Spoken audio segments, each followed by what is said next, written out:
নমস্কার, নিউজ 18 বাংলায় আপনাদের সকলকে স্বাগত। প্রিয়াঙ্কা রয়েছি আপনাদের সঙ্গে ঠিক বিকেল 4টে। শুরু করছি নিউজ 18 প্রাইম। গতকালই আমরা দেখেছি ফিরহাদ হাকিম কলকাতা পুরসভার মেয়র পদ থেকে ইস্তফা, আর আজ বিধাননগর পুর নিগমের মেয়র পদ ছাড়লেন কৃষ্ণা চক্রবর্তী। আজ আচমকা বিধাননগর পুরসভায় গিয়ে পদত্যাগ। ঠিক কি কারণে? তিনি বলছেন ব্যক্তিগত কারণ। ব্যক্তিগত কারণ দেখিয়ে এই পদত্যাগ কৃষ্ণা চক্রবর্তী। শোনাই আগে আপনাদের। 16 বছর বয়স থেকে রাজনীতির আঙিনায় আছি, আর মমতা বন্দ্যোপাধ্যায় মায়ের সমান। বললাম না দিদি, আপনি ইমোশনাল হয়ে গেছেন। এটা আমার সম্পূর্ণ ব্যক্তিগত।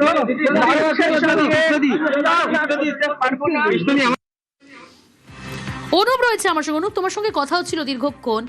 আচমকা তিনি এলেন, বিধাননগর পুর নিগমে এসে পদত্যাগ করলেন। নিউজ 18 বাংলার মুখোমুখি কৃষ্ণ চক্রবর্তী তিনি জানালেন যে তিনি ব্যক্তিগত কারণেই ইস্তফা বা পদত্যাগ করেছেন।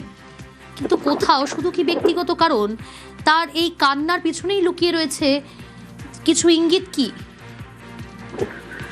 তবে ব্যক্তিগত কারণ বললেও কিন্তু একাধিক বিষয় কিন্তু এর মধ্যেই জল্পনা উঠে আসছে। তার কারণ তিনি যে পদত্যাগ করলেন তার আগে যখন ভরাডুবি হলো তৃণমূল কংগ্রেসের, তার পরবর্তী ক্ষেত্রে বিধাননগর বিধানসভা ক্ষেত্রে যিনি বিধায়ক তথা মন্ত্রী শারদ মুখোপাধ্যায় তার সঙ্গে পৌরসভা প্রশাসনিক বৈঠকে বসেছিলেন। কিভাবে পৌর পরিষেবা দেয় সে সমস্ত নিয়ে আলোচনা করেছিলেন। কিন্তু হঠাৎ করে যে গতকাল রাত পর্যন্ত পৌর নিগমের কাজ করলো, আজকে সকালবেলা আচমকা পদত্যাগ করলো।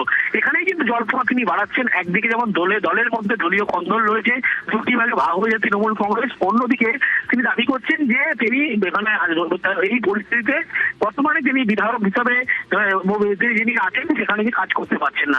এছাড়া অন্য কিছু বক্তব্য তিনি তুলে ধরছেন, যেগুলো একাধিক কাউন্সিলর থেকে শুরু করে যারা এমআইসি তারা কিন্তু পৌরসভায় আসছে না, ফলে কাজ করতে সমস্যা হচ্ছে। কোথাও গিয়ে তিনি একটা মনে করছেন যে বিরোধী আসনে থেকে এইভাবে পৌরসভায় বসে মেয়র পদে থাকা যায় না। নিজেই সেই কারণে পদত্যাগ করলেন আজকে, এবং পৌরসভায় তিনি নিজেই সিদ্ধান্ত নিয়েছেন বলে জানিয়েছেন, এবং তার পরবর্তী ক্ষেত্রে পৌরসভায় আসে এবং এসে সেখানে পদত্যাগ করে। অর্থাৎ একদিকে যেমন মেয়র ফিরহাদ হাকিম হাঁটলেন, তার উল্টো দিকে কৃষ্ণা চক্রবর্তী আরেক মেয়র তিনি একই পথেই হাঁটলেন। তিনি পদত্যাগপত্র দিলেন এবং প্রশাসনিক হাতে তার তুলে দিলেন, এবং গতকাল রাত পর্যন্ত তিনি পৌরসভার কাজ করেছেন। আজকে আচমকা পরিবারের সঙ্গে কথা বলেন, তারপরেই এই দলীয় সিদ্ধান্ত নেয়। দল এই বিষয়ে কি বলেছে গোটা বিষয় জানতে চাইলে তিনি জানান দলীয় বিষয় সেগুলো এখনো প্রকাশ তিনি আনবেন না। দলকে এই বিষয়ে গত দুদিন আগে লক্ষ্য করা ছিল ওয়াই ছিল যখন মমতা বন্দ্যোপাধ্যায়ের সমাবেশ ছিল, সেখানে তিনি গিয়েছিলেন ধর্ণা মঞ্চে, এবং সেখানে যাওয়ার পরবর্তী ক্ষেত্রে এই বিষয়ে প্রাক্তন যিনি মুখ্যমন্ত্রী তাকে বিষয়টি জানিয়েছিলেন, কিন্তু সে সময় তিনি কোনো সম্মতি দেননি। কিন্তু দেখা গেল পরিবারের সঙ্গে কথা বলার পরবর্তী ক্ষেত্রে আজকে তিনি পদত্যাগ করলেন এবং পৌর কমিশনার তার হাতে পদত্যাগপত্র তুলে দিলেন। আর এখানেই কিন্তু জলপথ, একদিকে দলীয় ভাঙন, দলের মধ্যে গোষ্ঠীদ্বন্দ্ব, দুটি দলে ভাগ হয়ে বিভক্ত হয়ে যাওয়া, অন্যদিকে এই বর্তমান পরিস্থিতি যেখানে দাঁড়িয়ে তিনি অন্য সমস্ত কাউন্সিলর থেকে শুরু করে যারা এমআইসি তারা আসছেন না, কাজ করতে পারছে না। এই সমস্ত বিষয় নিয়েই কিন্তু তিনি পদত্যাগ করলেন, যদিও গোটা কারণ তিনি ব্যক্তিগত বলে এমনটাই উল্লেখ করলেন। কথাও তিনি বললেন, তিনি স্পষ্ট জানালেন ভালো লাগছে না, ব্যক্তিগত কারণেই পদত্যাগ। কিন্তু কোথাও যেন তার এই ব্যক্তিগত কারণের পিছনেও অনেক কিছুই ইঙ্গিত লুকিয়ে রয়েছে।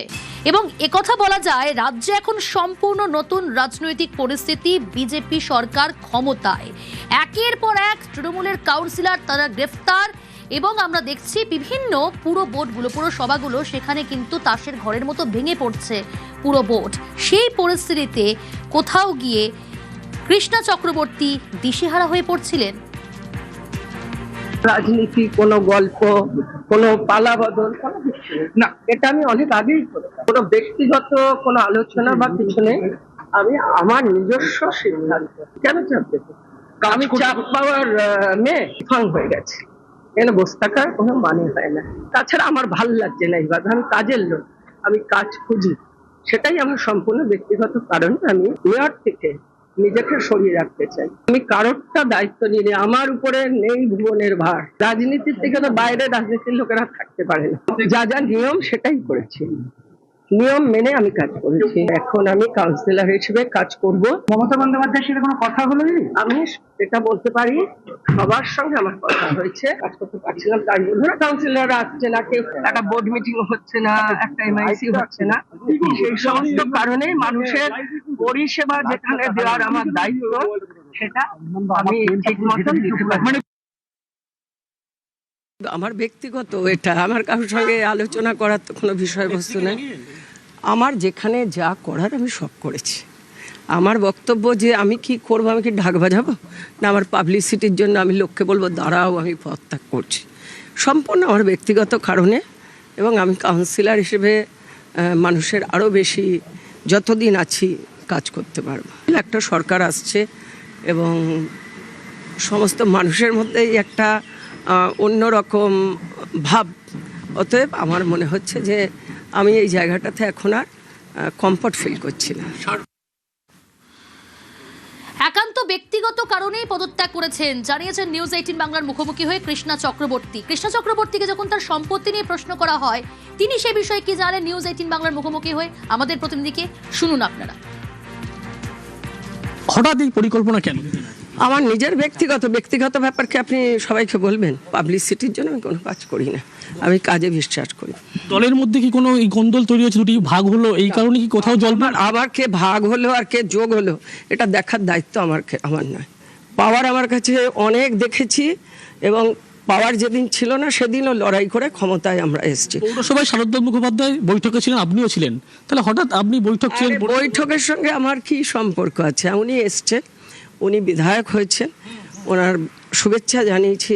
সম্পত্তির পরিমাণ নিয়ে হিসাব করছে পদত্যাগ। এখন ঠিক আছে, করতে বলুন না, আমি ওয়েলকাম করছি। আমার সবটা আমাদের দেখানো, আমার সম্পত্তি কত, আমার ছেলের কত, আমার মেয়ের কত, আমার হাজবেন্ডের কত। পদত্যাগ করলেন, মন খারাপের তো জায়গা আছে? না, মন খারাপ নেই, নিজে থেকে করেছি, মন খারাপ কি?